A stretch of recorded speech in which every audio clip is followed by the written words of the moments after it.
Alright guys, today you are going to be navigating your robot to the checkered flag in the letter maze.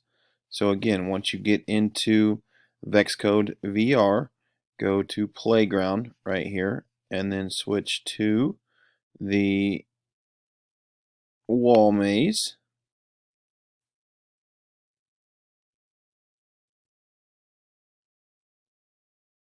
And then we want to navigate to the checkered flag.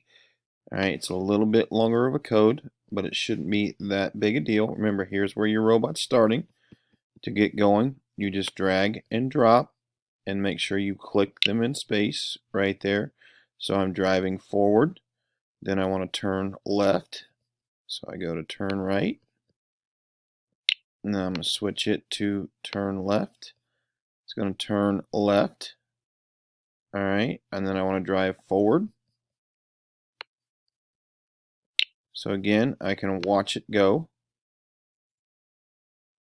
Alright, and now I want to continue to work my way through the maze.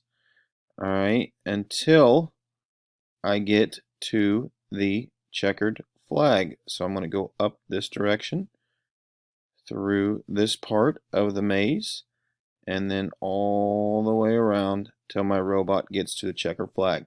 Once you're on the checkered flag, make sure you take your screenshot and turn it in.